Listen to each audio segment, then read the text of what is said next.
की सियासी ज़मीन बहुत खतरनाक है। वहाँ 1, 2, 3, 4 पार्टियाँ अभी बड़ी हो गई हैं। और अगर बात करें कि बागी बागियों को समझाने का या समझौते का प्रयास साम दाम दंड भेद से किया जाता है। तो काफ़ी लोगों का मानना है कि आपके पास भी कोई धनराशि किसी पार्टी या किसी कैंडिडेट की तरफ से आई है, तो आपने स्कॉर्पियो भी ले ली और आपने कारोबार भी अच्छा हो गया। तो इस चीज़ का थोड़ा खुलासा कीजिए, क्योंकि ये चर्चाएँ आम भी है। मैं आपको बताता हूँ, स्कॉर्पियो मेरे पास पिछले 5 सालों से है, जी। सभी को पता है। और पिताजी थानेदार से रिटायर्ड हुए हैं लास्ट ईयर ही। बड़े ब्रदर पुलिस में, और मैं खुद 2012 से होटल इंडस्ट्री में जॉब करता हूँ। उसके बाद मेरा रेस्टोरेंट है, एक मेरा छोटा मोटा रिजॉर्ट भी है। तो ये चीज़ें लोगों की अफवाहें हैं, लोग कुछ भी कहें, मुझे उससे आपत्ति नहीं है। स्कॉर्पियो पे लोन कितने का है वो भी पता करना चाहिए कि कितने का लोन है, डाउन पेमेंट कितना हुआ, और कोई कारोबार वगैरह कुछ भी है तो कहीं न कहीं तो शो होगा पेपर वगैरह में कि कुंदन सिंह ये काम कर रहा है या ये प्रॉपर्टी इसकी है ये। वो सब चीज़ें कहने की, मैं तो फाइनेंशियली घर से वैसे ही मजबूत हूँ, मैं आपको बता रहा हूँ। जब बंटी दादा की डेथ हुई तो ये 1 साल तक जेब से पैसे खर्च करे उनके लिए। उस समय तो कोई कारोबार नहीं थे, कोई धंधे नहीं थे। तो ये तो लोगों की क्या, चुनाव पास में आ रहे हैं तो सब कयास लगाते हैं। और मैं आपको कह रहा हूँ, कोई धनराशि कोई किसी को क्यों देगा, अभी तक किसी का टिकट ही फिक्स नहीं। मैं तो आज आपको कह रहा हूँ कि कांग्रेस से भले ही सब लोग मान रहे हैं कि टिकट फिक्स है, भाभी साहब खुद को पता होगा कि उनका टिकट उनको मिल रहा है या नहीं मिल रहा है। और बीजेपी से तो आपको पता है, वल्लभ नगर हर बार नए नए एक्सपेरिमेंट होता है। अगर वल्लभ नगर की बात करें, आपको भी 14-15 साल हो गए राजनीति करते करते। आप जैसे बता रहे 2009 से अभी तक सक्रिय राजनीति में मैं 2015 से। हाँ 15 से मतलब 8 साल तो हो ही हाँ, गए हैं, 8 इसको साल। मान लें। तो क्या कहते हैं वल्लभ नगर की जनता का रुख क्या रहेगा, क्योंकि इस बार भी 4 तो उम्मीदवार मैदान में ही है। क्या इसमें 4 में से 2 रहेंगे या 5 हो जाएंगे? मैं आपको ये बता रहा हूँ कि हो सकता है 2 ही रहे, हो सकता है 5 भी हो सकता है, और हो सकता है 3 भी लड़े, हो सकता है 4 लड़े। मेरे को लगता है कि कम से कम 5 लोग तो चुनाव लड़ेंगे, और या फिर 3 ही लड़ेंगे। अच्छा। और वल्लभ नगर की जनता है, वहाँ विकास को वोट नहीं देता है, वो तो व्यक्ति विशेष को देखते हैं। आरएलपी का विलय बीजेपी में होगा या जनता सेना का विलय बीजेपी में होगा? क्या कहती है जनता? थोड़ा बहुत आकलन आप बताइए। जनता की मानसिक, जैसे मैं बताऊं आपको, आरएलपी, बीजेपी और जनता सेना तीनों ही बीजेपी की विचारधारा के समर्थक हैं, तीनों नेता भी वही हैं। अब होता ये कि कौन किसके साथ मर्ज होता है। कुबेर सिंह जी चावड़ा भी वहाँ से चारगलिया से जीते हैं, और इस बार वो भी ताल ठोक के बैठे हैं। शायद उन्होंने फार्म भी भरा है, वो भी बगावत करेंगे, ऐसा कहना है, ऐसा लोगों का मानना है। तो कांग्रेस के भी तो 3 फाड़ हो जाएंगे अगर आप भी लड़ते हैं तो। मैं आपको कह रहा हूँ कि कांग्रेस के 3 फाड़ होंगे या नहीं होंगे, ये तो भविष्य के गर्भ में छुपा है। एक बार टिकट तो मिले, सब लोग टिकट की दौड़ में। आज जैसे मैं भी टिकट का वेट कर रहा हूँ कि हो सकता है पार्टी मेरे को टिकट दे, युवा हूँ। और कुबेर सिंह जी भी वेट कर रहे हैं कि उनको टिकट मिले, और भाभी साहब भी देख रहे हैं उनको टिकट मिले। एक बार तो जब तक टिकट डिक्लेयर नहीं होते, पहले ही कोई निर्णय कर लेता है कि नहीं मेरे को तो चुनाव लड़ना ही है, ये है, तो फिर मेरे को नहीं लगता उनका कोई लक्ष्य होगा। फिर चुनाव हमेशा परिस्थितियों पर लड़ा जाता है। चुनाव के दिनों में दुश्मनों को भी दोस्त बना लिया जाता है। अगर आपके पास न्योता आता है फिर से तो क्या करेंगे आप? मैं तो आपको कह रहा हूँ, न्योता आए क्यों, जब मेरी विचारधारा उनके साथ नहीं, मैं कांग्रेस के साथ हूँ, तो मेरे को उनसे व्यक्तिगत तो मेरे को न्योते की जरूरत भी नहीं है। मैं कांग्रेस पार्टी के साथ हूँ। और आया तो मैं आपको कह रहा हूँ ना, मैं तो यूँ चाहता हूँ कि टिकट चेंज हो, पार्टी किसी को भी टिकट दे, क्योंकि मैं बंटी दादा के साथ जुड़ा हुआ था। बंटी दादा मुझे इस राजनीति में लाए, जब बंटी दादा की विचारधारा पे कोई रहा ही नहीं, तो मैं खुद मेरे लिए टिकट मांग रहा हूँ। और मेरे को टिकट नहीं मिलता है तो कांग्रेस पार्टी जिसको भी टिकट दे, कांग्रेस के साथ, तब भी आप प्रचार प्रसार करेंगे खुल के? कांग्रेस के लिए प्रचार करूँ। और मैं तो ये चाहता हूँ पार्टी कहीं की यूथ तो इस बार आप अपना भविष्य नहीं कह के कांग्रेस जिंदाबाद कहेंगे? कांग्रेस पार्टी के साथ हो। वल्लभ नगर की क्या मूलभूत समस्याएं हैं अगर आपके मन से जाने हैं, क्योंकि अगर आपको मिलता तभी चुनावी एजेंडा आपका तो होगा। मैं बता रहा हूँ, सबसे बड़ी जो समस्या है वो बेरोजगारी। आज वल्लभ नगर में ऐसी कोई बड़ी इंडस्ट्रियाँ नहीं है जो वहाँ के युवा रोजगार कर सकते हैं। आज सबसे ज़्यादा टीएसपी बेल्ट हो गया, कुराबड़ हो गया। कुराबड़ एरिया में भी कोई औद्योगिक क्षेत्र नहीं है ऐसा, कानौड़ एरिया में नहीं, और वल्लभ नगर में भी नहीं है। हाँ ठीक है, कोई प्राइवेट कंपनियां 2-4 लगी है छोटी मोटी, पर एक जो बड़ी बड़ी औद्योगिक क्षेत्र जो होने चाहिए थे वो नहीं है। वो सबसे बड़ी समस्या है। दूसरी हो गई पानी की आज भी जो पंचायत है, ग्रामीण एरिया की जो पंचायत है, उसमें बहुत बड़ी किल्लत है। जहाँ मैं जिस पंचायत से आता हूँ अडिंदा में, उसमें 9 गाँव है, तो 9 ही गाँवों में पानी की समस्या। और उसके बाद बहुत सारे एरिया ऐसे हैं जहाँ वास्तव में विकास की ज़रूरत है, जहाँ रोड नहीं पहुँची, जहाँ सीसी रोड नहीं है, लोग ऐसे बहुत सारे ऐसे एरिया में रह रहे हैं, ग्रामीण एरिया में, जिनके वहाँ रोड नहीं, पानी, रोड, पानी और सबसे बड़ी बेरोजगारी, 3 समस्या तो मैं नहीं। भ्रष्टाचार की बातें काफ़ी उठती है वल्लभ नगर के इलाकों से, क्या कहेंगे? मेरी लड़ाई मेन यही है हम्म, कि नेता को जो सच्चे और वफादार कार्यकर्ता काम करते हैं उनको पसंद नहीं आता है।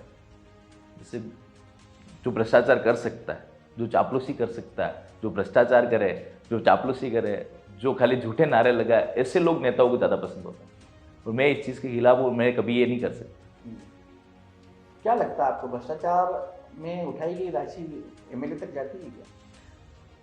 मेरा कोई गरीबी आदमी अगर कहीं किसी से भ्रष्टाचार कर रहा है या वसूली कर रहा है हम्म, तो उसमें मेरी गलती, हम्म, मुझे तो ध्यान ही होगा। हम्म, जो आदमी मेरे साथ चल रहा है, मेरे हाथ साथ हर जगह जाए, हर जगह अधिकारियों से मिले, हर जगह भाषण दे मेरे मंच पे आके, तो मेरे को ये चीज़ें ध्यान होनी चाहिए कि मेरे पीछे कौन आदमी भ्रष्टाचार कर रहा है क्या। ये चीज़ें सारी छोटी मोटी शिकायतें तो आ ही जाती है सामने। अपन अगर उनको पनाह दें तो अपनी गलती है। तो कुल मिला के ये समझा जाए कि वहाँ के अधिकारियों ने, आपके करीबियों ने काफ़ी ऐसी बातें बोली जिस वजह से आप दूर होते गए, और जो बंटी दादा के दुश्मन लोबी के जो लोग थे वह अब भविष्य के करीब आ गए, इसलिए अब आपका मन खट्टा हो गया, वापस वहाँ पे उस घर में आप जाना नहीं चाहते। बस वही हो रहा है कि जैसे अब मैं आपको बताऊं कि मुझे जब पता लग गया कि मेरे साथ इनका एक प्लान ये था कि इसको जैसे तैसे 2023 तक, इनके जो करीबी 1-2 लोग थे उनका ये प्लान था कि इसको 2023 तक यूज़ करो, 2023 का चुनाव जीतने के बाद फिर अपन इसको साइड कर देंगे। क्योंकि इनको मैन यही फोकस करके कहा गया कि भाई ये आने वाले टाइम पे प्रधान का टिकट मांग लेगा, इसकी इतनी बड़ी फैन फॉलोइंग है, लोग इसके साथ है, जहाँ जाओ कुंदन सिंह, ये हकीकत भी है, ये जहाँ जाते हैं वहाँ लोग पूछते हैं कुंदन सिंह जी ने भेजा है, या आज कुंदन सिंह जी साथ नहीं आए, या कुंदन सिंह जी हमारे मित्र हैं। ऐसी चीज़ें सुन सुन के इनको लग गया कि कहीं न कहीं हमारे रास्ते का कांटा बनेगा। और मैंने ऐसा कुछ नहीं करा था कि मैंने कभी कोई टिकट मांगा हो या कोई पद मांगा हो, या यूं भी कहा हो मुझे ब्लॉक अध्यक्ष बनाओ, मुझे ये पद चाहिए। यूथ कांग्रेस का चुनाव जो भी लड़के बना जाता है, सामने कैंडिडेट आते हैं, वो अगर अध्यक्ष बनने इन्होंने दिया तो इनके माइंड में कहीं कहीं ये चाहते तो उस समय यूथ कांग्रेस के चुनाव में कर सकते थे। ठीक है, मैंने मना कर दिया, मैंने कहा चुनाव के बाद बात करेंगे जो भी बात करनी। अगर ये गोपाल को नहीं खड़ा करते, इनके माइंड में कहीं तो ये था कि अध्यक्ष बन जाएगा तो और ज़्यादा हाईलाइट हो जाएगा। अगर ये चाहते तो कॉम्प्रोमाइज़ हो सकता था, कोई बड़ी बात नहीं थी, उस समय इतने ज़्यादा दूरियां भी नहीं हुई थी। ठीक है, छोटी मोटी नाराजगियाँ थी, वो बातें अलग। अगर आपकी बात करें कि आपके पीछे काफ़ी कार्यकर्ताओं का हुजूम देखा जाता, भी आपके जन्मदिन पे भी देखा, लेकिन नेतृत्वकर्ता अगर मायूस होते जाए तो कार्यकर्ता कितना मायूस होगा? फिर तो वो अपनी दिशा खुद तय करेगा ना। मैं आपको कह रहा हूँ, आज मैं यहाँ पे बैठा हूँ, यहाँ जो बोल रहा हूँ, ये सब मेरी जो टीम है, मेरे साथी, युवा साथी, उनकी देन है। और उनके विचारों को मैं अच्छे से समझता हूँ कि वो क्या चाहता है आने वाले चुनाव में, वो क्या चाहेंगे, वो सारी चीज़ें। वो ऐसा भी नहीं चाहेंगे कि उनका भाई कहीं शहीद हो जाए, और वो ऐसा भी नहीं चाहते हैं कि आप ऐसा कोई निर्णय ले लो जिससे आपका पॉलिटिकली करियर बर्बाद हो जाए। उनका एक ही है कि आपको आपका भविष्य जहाँ सही लगता है आपको वो निर्णय लेना, और आप जो भी निर्णय लोगे उसमें हम साथ। और मैं, लेकिन अगर मैं हूँ, मान लो मैं कुंदन सिंह कछेर के साथ रहता हूँ 10 साल, 15 साल, 20 साल, उसके बाद तो मेरा भी तो होगा, मैं भी आऊँ उस मौके पे। लेकिन कुंदन सिंह कछेर शुरू से ही हमेशा मौका नहीं मिल रहा, मौका नहीं मिल रहा, मौका, तो मैं कितने दिन आपके साथ रहूँगा? मैं भी अलग दिशा तय करूँगा। मैं तो आपको कह रहा हूँ कि अभी फर्स्ट टाइम मैंने टिकट मांगा है, उसके बाद पंचायत समिति के चुनाव में बहुत सारे मौके हैं। तो पहली बार टिकट मांगा, और पहली बार टिकट मांगने से किसी को मिलता नहीं है, मिल जाए बड़ी बात है। राजस्थान में बहुत सारे ऐसे एमएलए भी हैं जिनकी 28, 29 साल, 26 साल की एज में उनको टिकट मिल गया। तो मेरी तो अभी शुरुआत है कि जब तक टीम साथ देगी, जब इन्होंने कह दिया कि अब ये निर्णय लेना, वो बात अलग है। पहली 2018 के चुनाव हुए थे, उसमें जीत सहानुभूति की हुई, सिंपैथी जिसे अपन कह सकते हैं।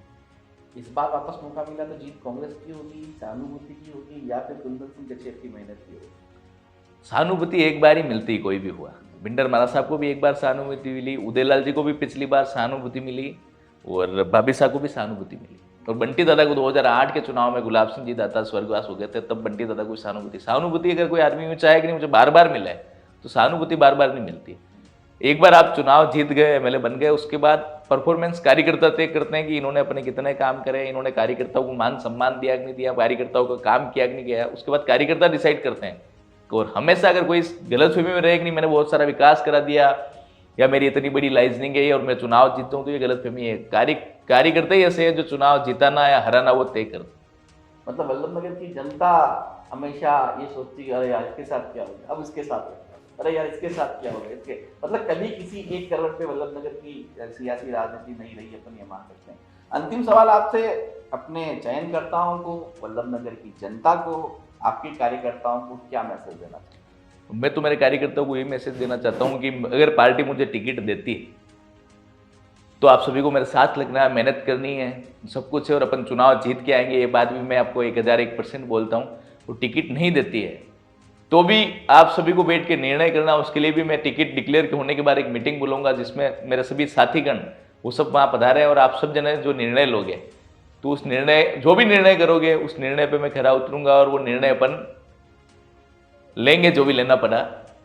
एक मैसेज ये देना चाहूंगा कि अगर मैं जिस दिन चुनाव जीत गया और एमएलए बन गया, सबसे पहले तो मेरे युवा साथियों की बेरोजगारी, सबसे पहला मेरा काम ही ये रहेगा कि मेरे क्षेत्र में जो बेरोजगारी वो कम हो। उसके बाद जो ग्रामीण एरिया के लोग हैं उनके वहाँ, जिनके यहाँ जो सीसी रोड या सड़क नहीं पहुंची, उनके वहाँ पानी की समस्या उसको दूर करूंगा। और फिर मेरा मुद्दा ये रहेगा कि जिस समाज के युवा हैं मेरे वहाँ, जैसे रावत मीणा समाज के जो युवा हैं उनमें आज दिन तक कोई अपर लेवल पे राजनीति नहीं कर पाया, जैसे कोई प्रधान तक नहीं पहुंच पाया या अच्छी जगह, अच्छे संगठन में अच्छी पद पे नहीं पहुंच पाया। जो पिछड़ी हुई जितने भी समाज है जो राजनीति में अपर लेवल पे नहीं आया, उन युवाओं को आगे लाने का कोशिश करूंगा। तो ये थे कुंदन सिंह कछेर, वल्लभनगर से कांग्रेस की ओर से दावेदारी की। अब इनकी बगावत सीधी है, भविसा से बगावत की है इन्होंने, लेकिन कांग्रेस से नहीं। ये चाहते हैं कि कांग्रेस जीते या कांग्रेस को ये समर्थन करेंगे। उदयपुर न्यूज का सिर्फ एक ही मकसद है कि आप ज्यादा से ज्यादा मतदान करें और हमारी इस मुहिम में सहयोगी बने। हम चाहते हैं कि मेवाड़ में पिछली बार जितनी वोटिंग प्रतिशत रहा उससे कई गुना ज्यादा बढ़कर इस बार का वोटिंग प्रतिशत रहे, क्योंकि आप जिसे भी चुनेंगे, आप जिसको भी मतदान करेंगे, भले ही नोटा को करें, वो 25 नवंबर को लगभग बंद हो जाएगा मतपेटी में और 3 दिसंबर को पता चल जाएगा कि वहां की राजनीति वल्लभनगर से कौन जीता है और किसने लोगों के दिलों पर राज किया है। नमस्कार।